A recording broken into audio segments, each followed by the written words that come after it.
Chào mọi người nhé. Hôm nay mình gặp một cái ca đấy là vệ sinh, nhưng mà vệ sinh lần này là vệ sinh cái bàn phím. Cái bàn phím, khách đổ trà sữa về đây này, nên là nó kiểu đường ấy, giờ nó cứ rít, rít, rít, rít ấy. Nói chung là quay lại cho mọi người xem, nói chung là cái trà sữa nó lọt vào trong này này, nó cũng khô rồi nên là nó, kiểu, nó cứ dính dính đấy, mọi người thấy. Nói chung là, một mảng bên này, mà con này thì lại không có tháo bàn phím ở trên này, thì để mình sẽ test thử xem nhá.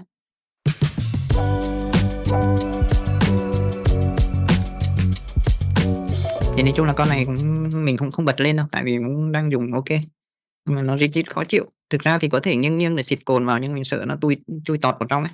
Mình sẽ test thử. Con này là con, Power HP ZBook Power 15.6 inch đấy, G8 nhé. Ừm, chúng ta thì tiến hành tháo nhé. Tháo thì mình sẽ không nói đâu, mọi người có thể xem một cái video mình đã hướng dẫn rồi, có thể những góc góc bên trên này này. Mọi người xem vào đấy nhé, nếu mình gắn được đấy hoặc không mọi người tìm trong kênh của mình nhé. Nếu mình nhớ thì mình gắn, không thì mọi người, hỗ trợ giúp mình nhé. OK, mình sẽ không nói về cách mở, vỏ đâu nhé.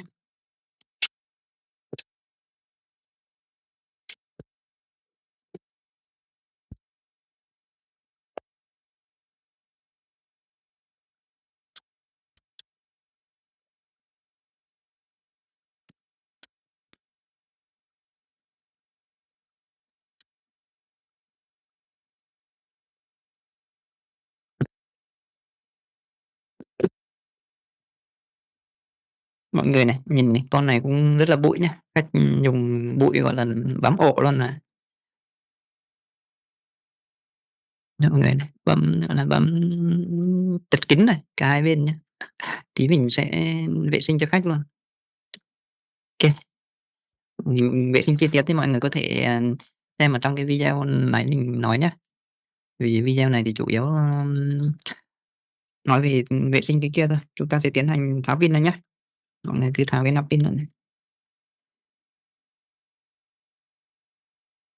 Mọi người dùng móng tay bẩy nó ra thôi, kéo nó ra. Nói chung cứ vệ sinh hay gì là mọi người cứ kéo nó ra.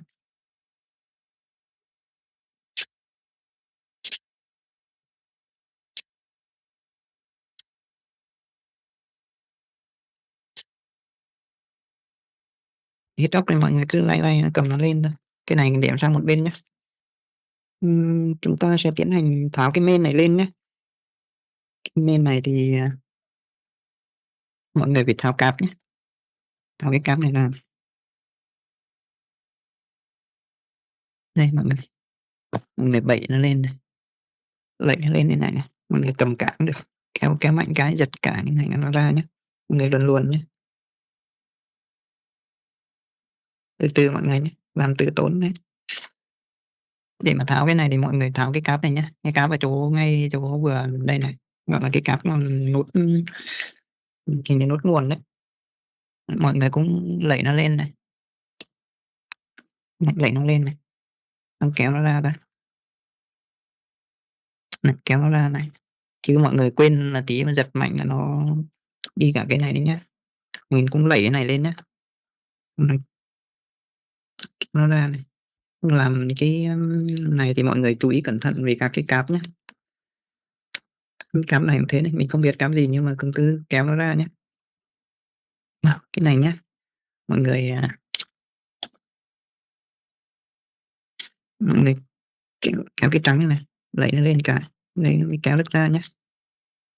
Này. OK, tương tự thì cái cáp này cũng nên mấy cái cáp này cũng nên tháo ra hết nhé. Cái này cũng thế này, đẩy cái trắng này. Chung nếu được thì mọi người cứ quay lại video mình tháo để tí biết lắp cái nào.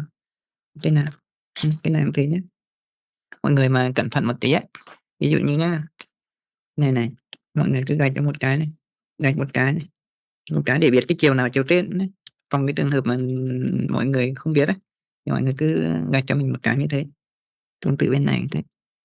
Thường thì nó cũng sẽ có chiều của nó rồi nhưng mà mọi người cứ có cái bút, bút này này, cứ có cái nào đấy là mọi người cứ đánh dấu cho mình một cái để biết chiều trên tí cho nó dễ. Tương tự thì mấy cái này cũng thế này mọi người này. Ví dụ như cái này này, mình ghi số 1, số 2 này. Thì tí mà có tháo thì đấy nhá. Cái này cũng thế, cứ gạch cho mình một cái. gạch cho mình một cái cáp nào đấy mọi người cứ gạch, cái này cũng gạch này, cái này gạch này, gạch này.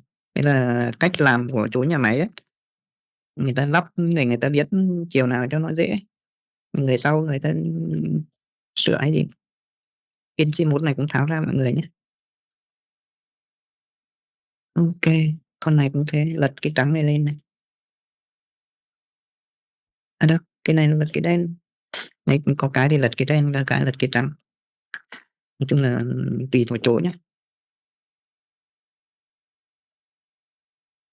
Ok, nhưng mà mình cũng phải tháo cái này ra cho nó chắc. Không biết cái bàn phím này có dễ tháo hay không đấy chứ. Mọi người có thể xé cái này ra cũng được. Này chỉ là cái tấm mica che thôi. Mọi người cứ dùng cái móng tay nhé, móng tay nhựa là lấy cái này lên, lấy lên cho nó đều nhé, không nó cong mất này đấy.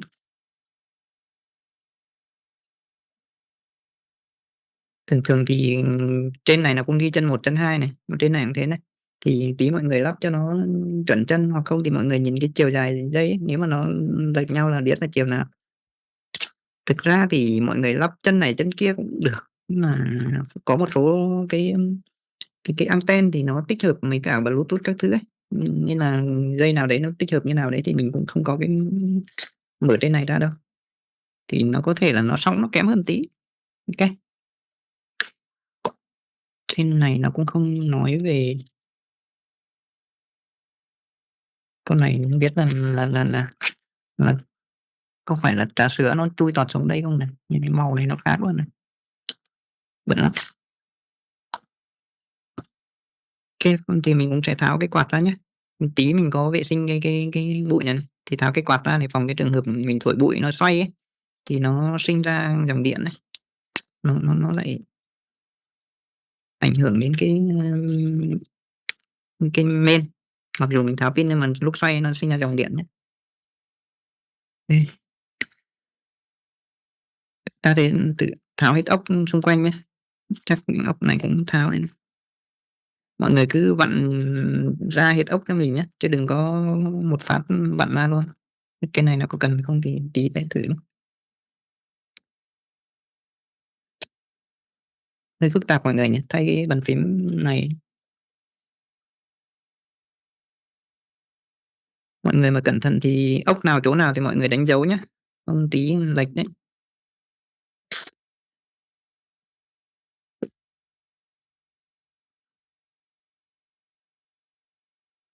Mọi người có thể để một chỗ nào đấy của mọi người nhé, tùy vào phòng làm việc của mọi người. Cái này mới là bên của mạng LAN thôi. Ok, mọi người cứ để theo cụm cũng được.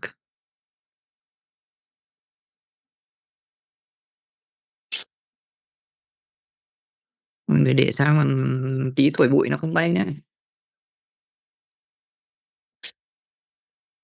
Ốc khác nhau này.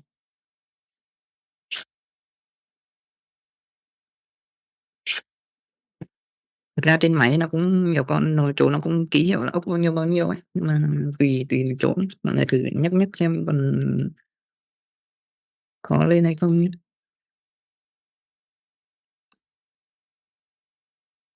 Mình có thể tháo ra này, nó không bẩn lắm này.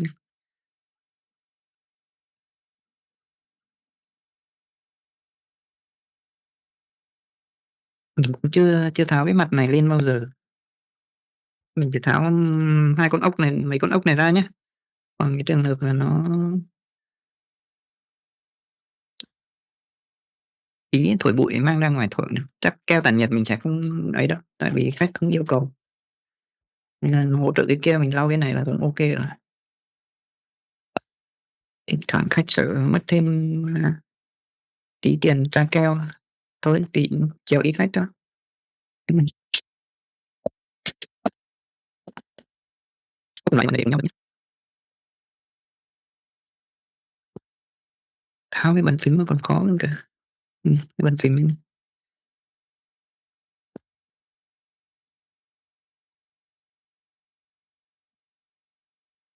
Sẽ nghiêng nghiêng xem cái bên dưới có cái cám nào nhé. Còn nhiều con nó có cáp ngầm ở bên dưới.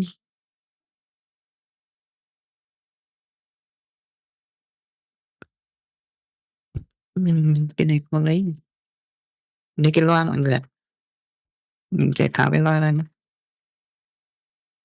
Mọi người tháo mình cái ni lông này.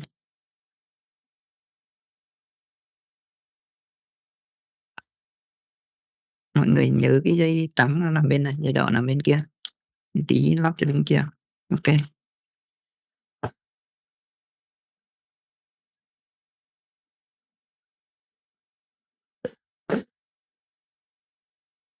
Nhấc cái thường nhấc cái bên này lên. Ok, như này là nhấc ra này. Mọi người kiểm tra xem hộ khách cái là mình kiểm tra cho sao mọi người nhé. Xem có bị trà sữa gì chui tọt xuống đây không. Ok, không bị. Để sang một bên nhé.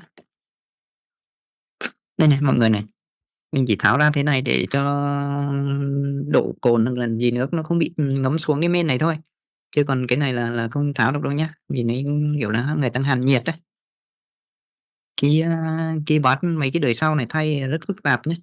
Này, người ta hàn nhiệt này, mọi người có thấy không nhỉ? Kiểu người ta hàn nhiệt này, xung quanh đây là hàn nhiệt hết nhé, nên là không tháo được cái bàn phím này ra đâu. Mà muốn tháo bàn phím bàn tay là phải ngồi cạnh hết cái nhiệt này này, xong lại đi bắn lại nhiệt, thì mình lại không có cái que que nhựa nhiệt đấy. Mà với cái trường hợp mới chỉ đổ thế này mà bàn phím nó không hỏng không cần thay ấy, thì mọi người chỉ cần tháo ra thế này để phòng cái trường hợp nó chui tọt xuống nhé. Ok, chúng ta để mà mở cái này này thì mình khuyên mọi người là nên dùng thêm một cái ốc nào đấy, nên tận dụng cái ốc nào đấy để vặn lại cái này nhá. Đủ ốc bản lề thì nó mới chắc nhá. Mình sẽ tận dụng mấy cái ốc này nhá. Chắc là nó vừa đấy. À, nó không vừa mà. Ừm, mình thử mấy cái ốc ngoài này xem nhá. Tí mượn tí nhớ dạ, cho mượn cái tí dạ. Chứ đừng có để thiếu ốc thế này mà mở ra ấy, thì lực nó không cân đấy, chỉ có một ốc nó chịu lực đấy, thì nó sẽ kém đi đấy. Mọi người cũng vặn vừa thôi, đừng có vặn mạnh nhá. Chứ mọi người mà vặn mạnh nó tét lên đền ốm ấy. Ok, cho mọi người cứ cầm hai hai tay, hai tay hai bên này cũng được này, và một ngón tì dưới bàn phím ấy, mở ấy. Này cầm cầm lực cầm bàn tay này đẩy lên này. Nhẹ nhàng nhẹ nhàng nhẹ nhàng. Ok chưa? Rồi cầm giữa này này mở ra. Mọi người có thể cắt đồ đấy nhá. Cắt cái bên này mình sẽ cắt sang một bên mọi người nhá. Cắt một bên để mình thổi bụi, không thổi nó bay mất nhá. Mình sẽ cắt ốc đi. Để ba chỗ này.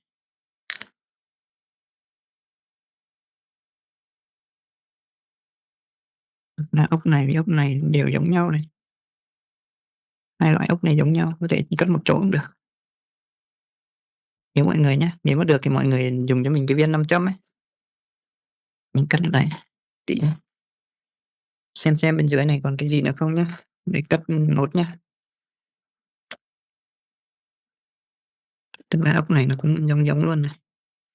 Mình cũng để một chỗ luôn. Ốc này cũng giống giống này. Để một chỗ luôn này. Ốc này cũng dài hơn một tí. Mấy con dài hơn một tí này thì mình để một chỗ đi. Ok. Chúng ta tiến hành thổi bụi trước đi. Thổi bụi xong mới lau. Mọi người mà làm nhanh mà đang để main ấy, mà mọi người lau cồn ấy, có thể nó chui tọt xuống ấy, thì nó không tốt ấy. Ok, chúng ta sẽ thổi bụi nhá. Mình sẽ không quay về cái thổi đâu, mình thổi qua thôi.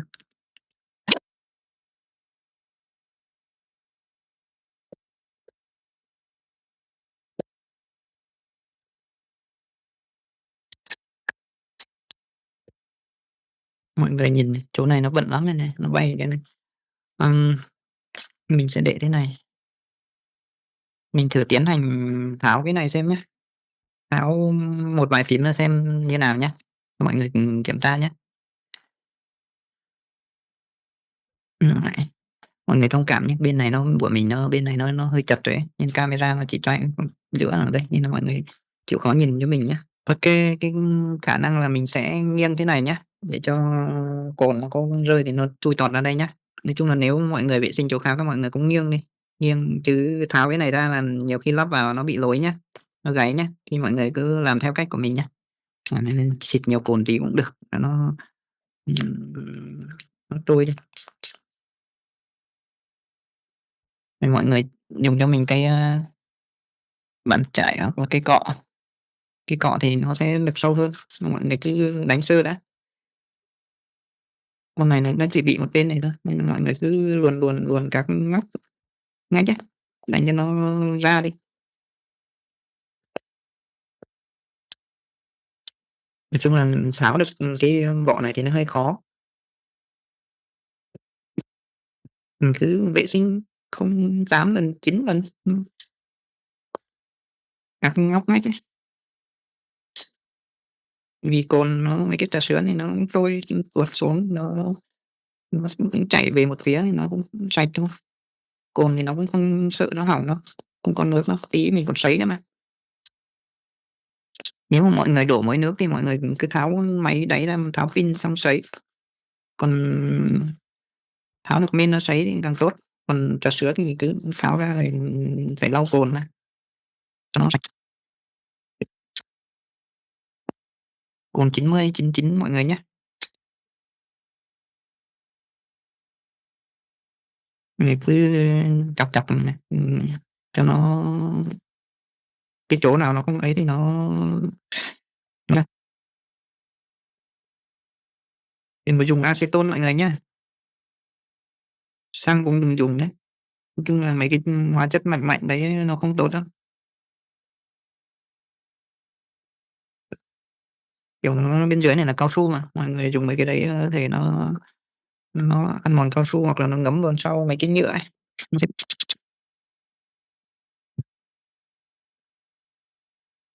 mình cứ luồn luồn cái bàn chải thì nó ngắn đấy, nó không được sâu. Bàn chải thì nó dễ đánh hơn.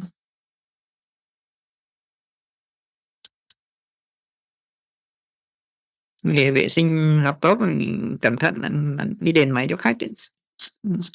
Tháo ra mà thấy máy mà sửa chữa hay gì rồi thì mọi người cẩn thận nhé. Rồi phải khách cam kết với không lại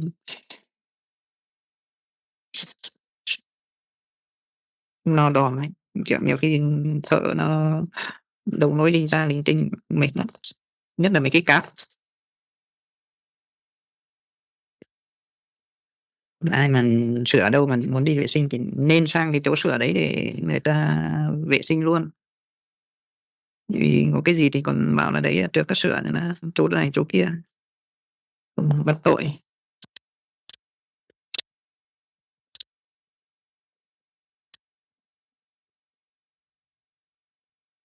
Đây này, cái nước nó vàng vàng vàng như ấy, có thể lên video nó không thấy nhưng mà mình thấy màu vàng lắm đấy. Bên sau này thì nó sẽ không không bị ngấm xuống dưới này đâu. Đây có một cái tấm này, nó chỉ chạy chạy tuột tuột nên nhưng mọi người phải đợi cho nó khô nhé. Mặc dù thì sấy nhưng mà mọi người nên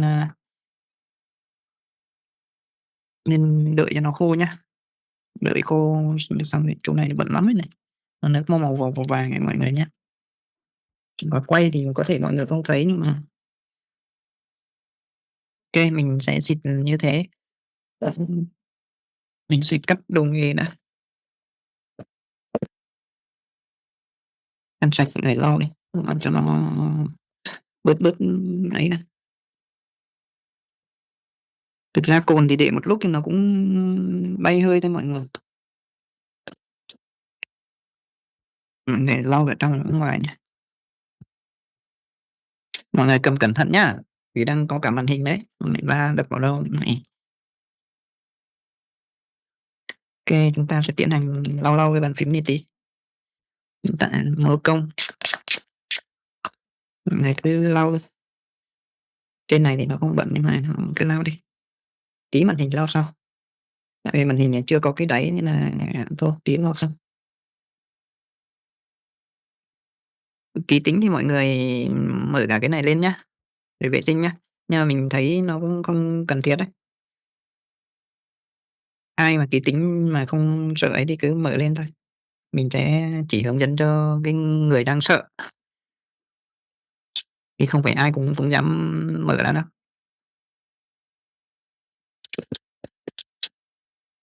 OK, chúng ta tiến hành sấy nhá. Mọi người chú ý là dùng máy sấy chứ không phải máy khò nhá, khò nó lại queo đấy.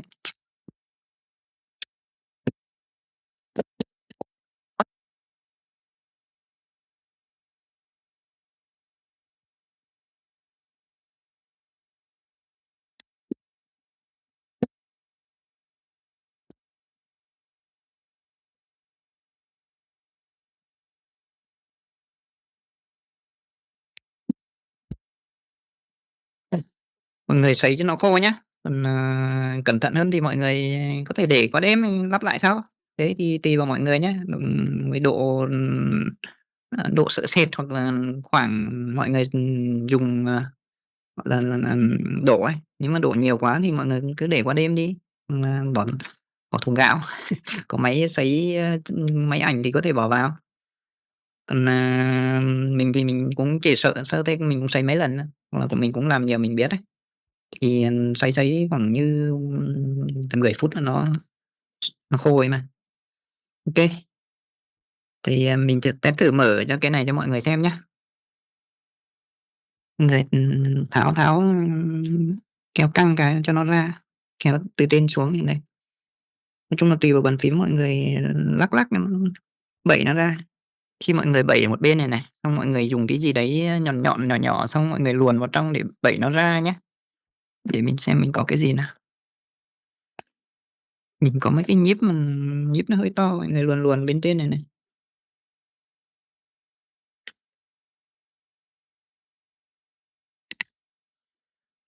Kiểu, cái này này, lúc bẩy ra ấy, cái này nó còn mắc ở trên cái này này, mọi người bẩy nó ra như thế.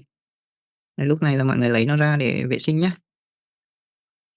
Nói chung là, khuyên thật thì cũng không không nên tháo ra làm gì đâu mọi người ạ. Vì mấy cái này mà tháo không khéo nó gáy mấy cái lẫy này ấy, lại toang. Mọi người này, nhìn cho mình nhá, cái chiều này này, cái chiều, một cái chiều nó nằm bên trên, một cái chiều nằm bên dưới nhá. Cái này là nó nằm bên dưới này, thì chú ý là có cái nấc bên dưới nó nằm bên kiểu, nó cái rãnh ấy. Mọi người chú ý xoay chiều đúng chiều nhá, cái này nằm bên dưới này. Khi mà mình kéo xuống cái này này, thì cái này nó nằm bên trên, cái này ở phía bên dưới,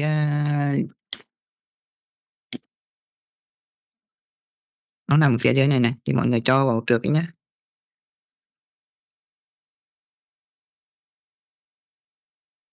Rồi mọi người kéo làm sao đấy cho nó đẩy cái thanh bên trên này này, đẩy cho nó vào nhá. Đấy, cho nó nằm tẹt xuống thế này nhá. Lúc đấy mọi người mới, đẩy cái này vào nhá.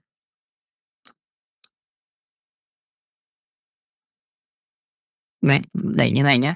Nói chung là đấy là mình demo cho mọi người xem thôi. Và thực thực tế nhá, với người mà không hay quen làm cái này thì mình khuyên là làm như cách máy á.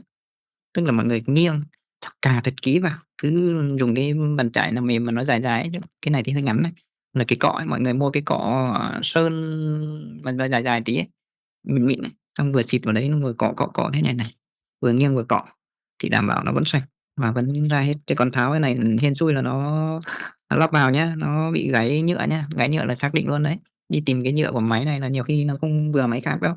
Thế nên là mình khuyên là tháo ra cho mọi người demo thì mình tháo được, mà hên xui mình vẫn bị nhá. Gáy nhựa là bình thường nhá, thì nhựa nhiều khi nó lâu năm ấy, một lần gặp phải trường hợp, khách cũng tự tháo rồi ấy, nó gáy nhá, lại mất tiền đấy. Vì nói thật mọi người là đi sửa một cái phím này này, nhiều khi là giá công ra thợ nó còn đắt hơn là thay cả phím nhá. Nên là tốt nhất là mọi người cứ nghiêng, thế xong lau nhá. Cái phím phím thay thì thường nó sẽ không có phím xịn đâu, mình nói thẳng luôn, đi tìm cái phím xịn là hơi khó nhá. Nên mình bảo là sửa mà cái phím này mà bằng nhiều khi nó đắt hơn cái phím thay là một phần là cái phím nó cũng khó khó tìm được phím xịn. Thứ hai nó sửa nó cũng mất công tháo ấy, nó cũng lòng vòng. Cái nhựa đấy thì cũng có thể là nó tìm thay thế được, ví dụ như là hỏng hóc cái gì đấy, bị hoặc là hỏng phím hoặc liệt phím gì đấy nó gây lỗi thì nó sửa nó khó ấy, ý mình là thế. OK, thì nãy giờ thì chắc nó khô rồi thì chúng ta sẽ tiến hành, lắp lại nhá. Cái này tí mình sẽ vệ sinh sau, mình sẽ không quay nhá. Chúng ta cầm này, chúng ta đóng màn hình lại, chứ đừng có cầm một bên này, hoặc là cầm giữa này cũng được, nhưng mà mình thôi, mình cứ quen, mọi người đóng lại cho mình nhá, đóng cái kiểu này. OK, chúng ta tiến hành lật úp lại nhá. Đấy, một cái vấn đề nữa là lúc mọi người mà tháo cái đáy này này, mọi người chê cái gì dưới nó mềm mềm nhá, không kéo đi kéo lại, lắc đi lắc lại mấy cái cáp này nó gãy nhá. Chúng ta sẽ tiến hành, còn, nếu mà mọi người sợ nữa thì lúc, tháo cái main mọi người đóng cái này lại. Đấy, không cần vặn cái ốc này thì mọi người đóng cái này lại, mọi người vặn hết ốc, thì coi như là máy không main thì nó vẫn chắc chắn nhá. OK, mình nói lại cái đoạn này nhá, để mình tí mình đẩy lên trượt nhá. Thì nếu mà mọi người không muốn vặn cái này này, mà mọi người sợ hoặc là không cẩn thận ấy, thì mọi người cứ đóng cái này lại cho mình nhá. Thì mọi người vẫn vặn cái ốc vào đầy đủ nhá, cho cái này. Thế là phòng cái trường hợp mọi người lúc lắc hoặc là gì đấy thì nó rơi cái này này, gãy cái này. Nhưng mà nó có nhược điểm là tí sấy thứ là mọi người muốn sấy vào trong này thì mọi người phải tháo cái ra nữa sấy nhá. Sấy hoặc là không mình sấy lâu hơn tí, sấy thổi vào đây này, sấy lâu vì tí mình xịt cồn mà. Mình xịt cồn vào đây thì kiểu gì nó cũng chảy xuống đây này, thì nó cũng sẽ xịt vào đây. Còn nếu mà tí nữa thì tí mọi người đóng này, xong rửa cồn này, xong mọi người lại lật ngược lại, tháo cái này ra, mọi người lại sấy tiếp, xong mọi người lại đóng. Đấy, nói chung là tùy nhá. Mình thì mình làm quen thì mình sẽ không gọi là, không cần đóng, tại vì cái mặt này của mình ấy cũng khá là mềm này, và mình cũng làm cẩn thận đấy. Thì OK, thì chúng ta tiến hành lắp lại cái này nhá. Trước khi lắp thì mình cũng thổi bụi cái này đi nhá. Này mình thổi nhanh nha.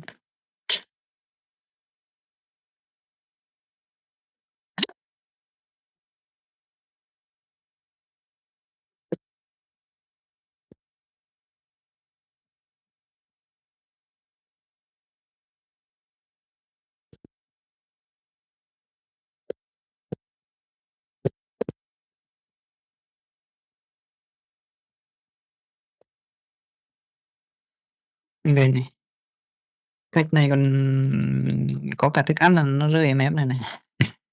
Cái thức ăn này là keo, mình thấy bẩn lắm.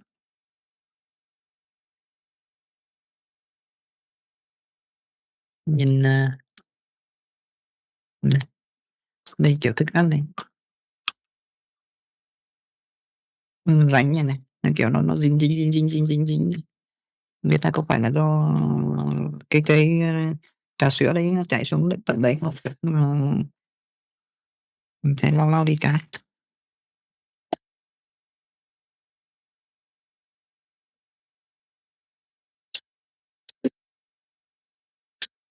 Bụi quá! Đấy, thổi bụi cái này này, nó sạch hẳn luôn này này, nó bụi quá. Cái, này bẩn quá mình cũng sẽ lau cho khách cái, tiện. Đấy, lau bàn phím cuối cùng cũng phải lau cả máy. Mặc dù không được thêm tiền đâu, báo giá thôi. Kể ra nó còn phức tạp hơn, lau bàn phím này còn phức tạp hơn cả vệ sinh cả cái máy ấy. Đây như kiểu trà sữa mà nó có vết đen này, nhìn này, xanh đỏ tí vàng, matcha đồ.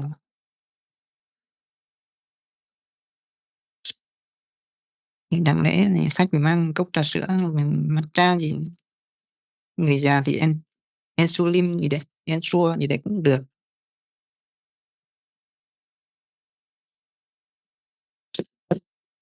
Ê, nhìn này, khá là bẩn. Chúng ta sẽ tiến hành lắp lại main nhá. Ủa, phát luôn này.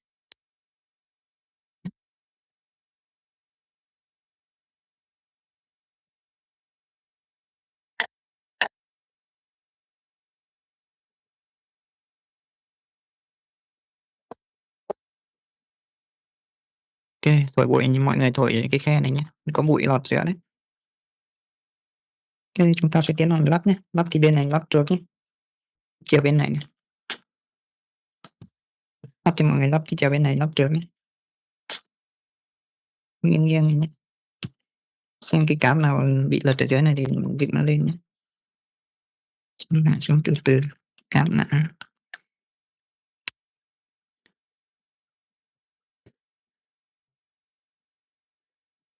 Ok, mọi người xem kiểm tra có bị cấn cấn gì không. Cái cáp này này. Cái cáp này nhớ lấy nó lên. Cái này tụt tọt ở dưới. Ok. Chúng ta tiến hành lắp cáp nhé. Hoặc là mọi người lắp cáp trước cũng được, hoặc là vẫn được, mà theo mình thì cứ lắp cáp trước đi, phòng cái trường hợp mà cái cáp nào nó đang bị mọi người quên đấy, thì mọi người còn lật nó lên dễ hơn, đỡ phải tháo. Cái này nhá, lắp con này trước nhá, đẩy nó vào này. Đấy, đóng cái nắp này lại. Cái này thì cuối cũng được, tại vì tí còn luồn luồn qua cái, mà không thì luồn luôn cũng được. Này thì nó nằm bên này, tại vì mình mọi người chú ý này, cái cáp này này nó nằm bên này, thì cái cáp này nó nằm bên này, thì con này là nằm bên này nhá. Thường thường cái chỗ này nó hay dán thêm cái tấm nữa, nhưng mà thôi. Con này nó không, mọi người cũng cứ đi vòng vòng người ta. Mình tưởng là nó phải kẹp vào đây mà không cần thiết. Lắp cái quạt đấy sao cũng được. Cái này mọi người cũng cho nó vào này. Nếu mình đánh dấu nó nằm bên trên thì cái chiều nào bên trên thì mọi người đúng chiều của nó nhé. Căn chỉnh chuẩn này. Cái này tí mình lắp sau đây cho nó dễ. Nãy mình nhớ nhầm.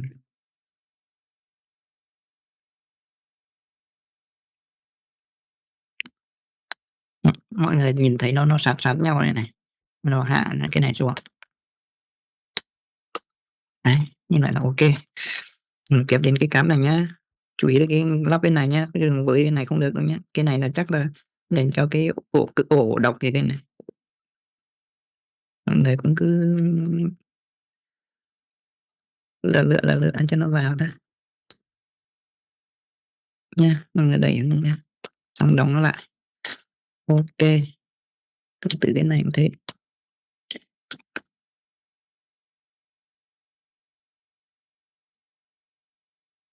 Mọi người tỉ mỉ tí nhé, tại vì cái này nó đấy, mọi người đẩy khít nó vào giữ này này, xong sập cái trắng này xuống.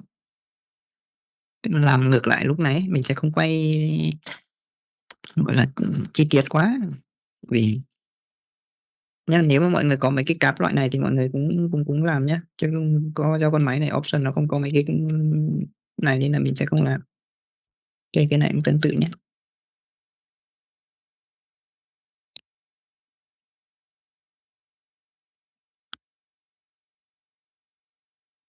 Tương tự nhé, cứ đúng chiều nó.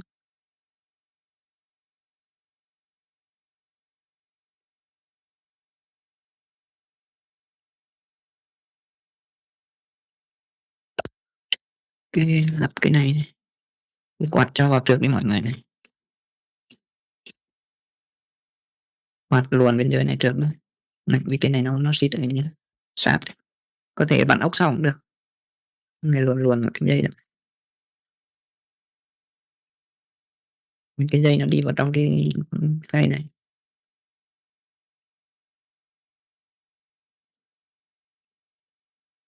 Ok, cây hai nó nằm bên trên này, mọi người giữ cho nó thẳng để tì nhẹ xuống nhé, đừng có mạnh quá hoặc là lệch quá nhé. Ok, thì xong mọi người nhấc nhấc nhẹ mà nó không ra là ok nhé. Cẩn thận lệch nhá, nhiều người bị lắp cái này nó bị lệch đấy. Lệch là sau này nó tét ấy, khó tìm dây mà thay cái này lắm. Ok, test bên nào nó cũng khó nên mọi người cẩn thận cái chỗ đấy một tí. Để chúng ta dán lại cái mica này nhé. Mica này dán lại cho nó giữ giữ chắc chắc cái này thôi, như cái này nó bị rơi. Tiếp theo là chúng ta bỏ cái quạt vào gắn quạt trước mọi người nhé. Nói chung là cái nào giờ thì cái nào trước cũng được, đừng có gắn pin trước là được.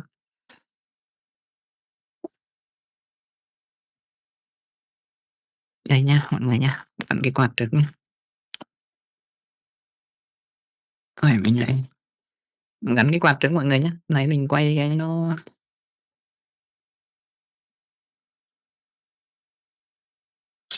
cái ốc nhựa này mọi người vặn vừa thôi, không phải ốc nhựa mà là ở trên cái quạt ấy, mình có thể vặn tay, mình có ham máy.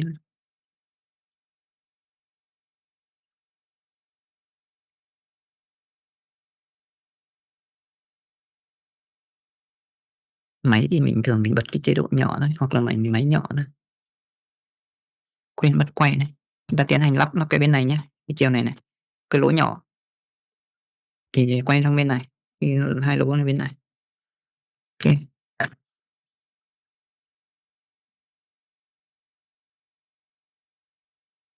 nó thế này mọi người nhé. Cái này thì thực ra thì có, không có thì cũng không sao ấy, tại vì bên này nó không có bộ phận đấy. Thường thường ở đây có một cái đọc thẻ, mà laptop giờ ít máy nó thiết kế có cái đọc thẻ này đó. Nhưng có thì có, không có thì thôi, cũng chả quan trọng lắm. Ok, chúng ta lắp bên bên này luôn nhé. Này mọi người cho đúng vào này.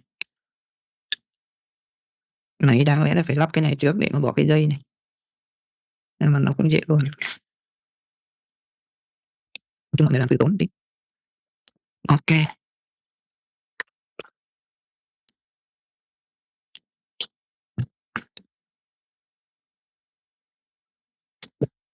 để mình lắp cái bên bên này nhá.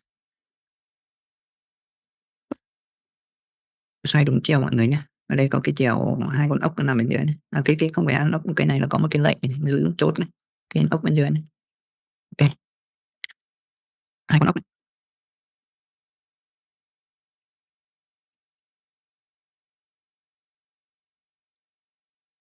Tiện đây thì thả hai con ốc bẩn lề ra luôn này. Tại này mượn hai con ốc bên ngoài vỏ ấy. Này tháo không này, chỉ quên mất công lắp ra lắp vào thôi, chả chả quên được. Tiến hành lắp cái quạt nhé, cái ốc cái cáp quạt nhé. Nhiều khi quên máy vẫn chạy nhưng mà nó nóng nhé.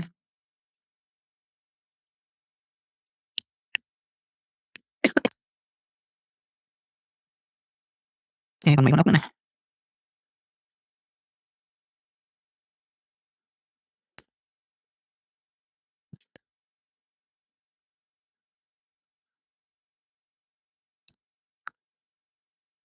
Chúng ta kiểm tra lại một lần nữa nhé, xem lấy quên mất này, loa này. Nhớ nha, cái đầu trắng bên này, đầu đỏ bên này nhé, cái loa, dây loa. Cứ dắt nó xuống nữa. Ok, dán cái này lại. Rồi thấy hai con ốc này.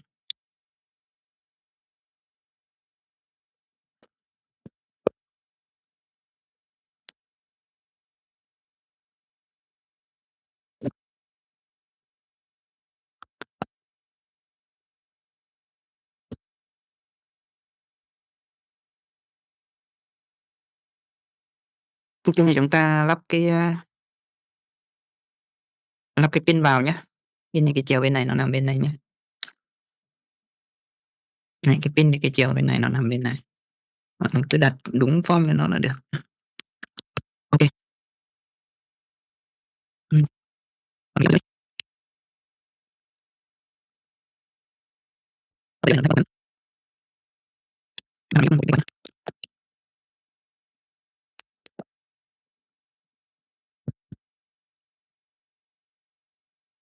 Nhìn cái ốc này là ốc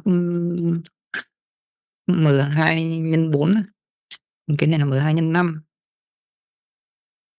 M2x5 là ốc dài hơn tí. Thực ra nó dài hơn một tí thôi.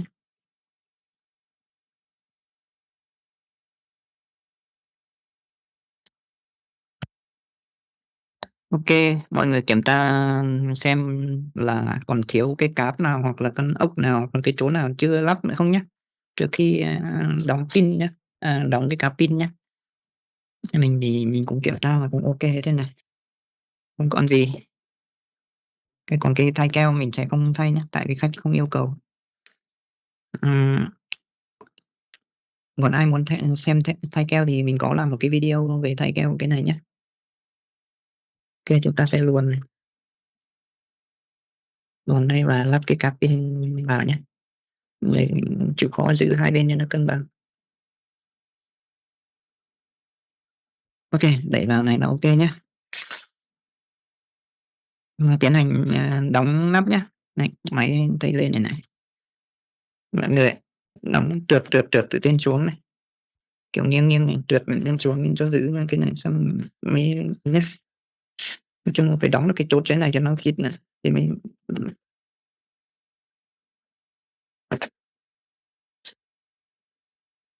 nó phải khít bên dưới này trước nhá, thì mình đóng được trên này nhá. Sau này nó cứ luồn luồn hai bên. OK, mọi người sẽ đóng cho mình con ốc giữa đi. Hai con ốc này định đáng lẽ không tháo ra đâu, nhưng mà con này nó chắc khách trước cũng làm lỏng.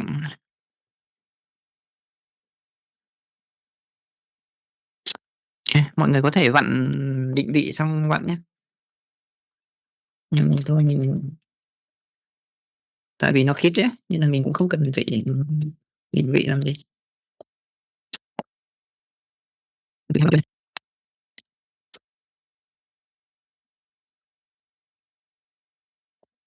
OK, mọi người có thể, gọi là, tì này có cái ngàm nào chưa vào thì vào nhé.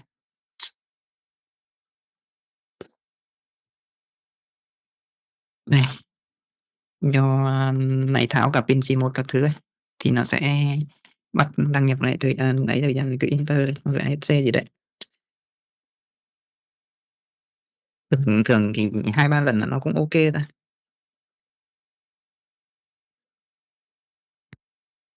Mọi người test thử pin cái nhá. Quên test thử bàn phím cái nhá. Người có thể vào trên mạng,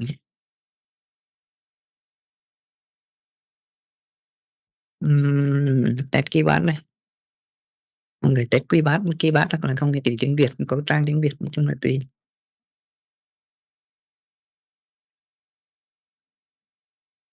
Chung là trang nào cũng được nhá, mình cứ trang nào để mình vào thôi nhá. Đấy, ví dụ Enter này, được cái này, chấm được cái này, 3 được cái này, 2 này, 1 này, 4, 5, 6 này, cộng này, trừ nhân chia này. OK nhá.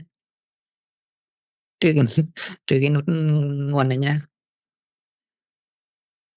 Trên dưới trái phải này, Control này, Alt này, Enter này.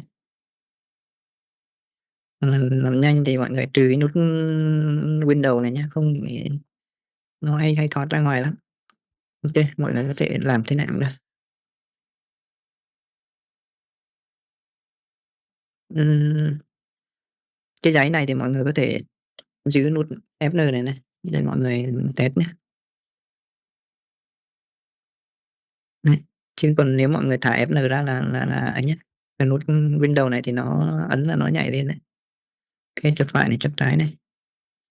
OK, như vậy là lụm tiền này mọi người nhá. Có cái phím nào không có thì do cái bàn phím này nó không có nhá.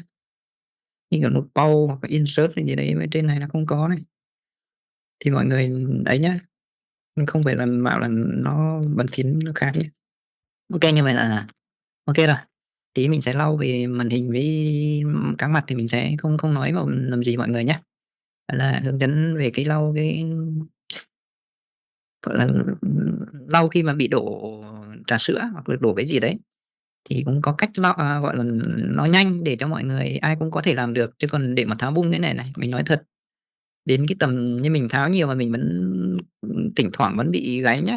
Vì không phải là cái nhựa này lúc nào nó cũng ngon, và trong thời gian dùng lâu năm thì có thể nó không còn tốt nữa, hoặc là mình bất cẩn gì đấy. thì có thể gãy nhựa thế này thì nó sẽ rất là, mất thời gian, là tốn tiền ra, mình lại mang đi vạ. Nhất là đi làm hộ cho người khác mà tháo xong gãy xong là làm ơn mắc vạ đấy, thì mình cũng gặp một số trường hợp đấy nhá. Thì mình khuyên mọi người là cứ tháo main ra, con này thì cũng không thể tháo bàn phím được nhá, tại vì không phải không tháo được mà tháo nó khó, kể cả nó hằn nhựa ấy, thì mình lại có cái que nhựa đấy mà tháo ra xong tháo vào nó cũng không không đẹp. Thì mình chỉ khuyên là tháo main ra, thì xong lại nghiêng rồi xong mọi người lau thì dùng bàn chải hoặc là cọ mà mềm rồi dài ấy, mọi người cọ vào đấy xịt cồn xong nghiêng xong sấy khô, sấy cả hai bên. Thì mọi người kỹ tiện nữa thì có thể để qua đêm. Tránh cái trường hợp nếu mà mọi người mà làm cái hướng trên này này, thì nhớ tháo cái loa ra nhá. Nãy mình không nói về cái tháo cái loa nhá, tại vì nó chỉ là hướng này này, nếu mọi người làm trên này thì nhớ tháo cái loa ra nhá, chứ đổ cồn vào trong cái loa là nó cũng toang đấy, nó bong keo hoặc là gì đấy là nghe nó không hoàn hay đâu. Nên đấy, thì mình cũng chỉ bị mặt bên này thì không có gì ấy, nhưng mặt, thì chú ý cái đấy. Chứ đừng có nghiêng nghiêng là nhớ nghiêng sang một bên nào, một là nghiêng bên này, hai nghiêng bên này nhá. Tránh cái trường hợp nghiêng lên trên này, một là chạy vào loa, hai chạy vào màn. OK chưa? Mọi người nhá, chú ý về một số cái lưu ý đấy. Thì đấy là cách vệ sinh, gọi là, nhanh mà ai cũng làm được và cũng nó an toàn. Thứ nhất là an toàn, chứ còn tháo ra thì mình sẽ không nói nữa nhá. Thì đấy, về cái cách làm thì mình như thế, còn pro nào có góp ý về cái cách mà nó làm hay hơn thì thứ nhất là mình sẽ học hỏi và thứ hai là mọi người mới họ đọc comment thì họ sẽ, rút được kinh nghiệm và tự làm, cách tốt hơn. Thì cảm ơn tất cả mọi người nhé đã quan tâm và theo dõi. Thì chúc mọi người sức khỏe nhé. Cảm ơn tất cả mọi người nhiều.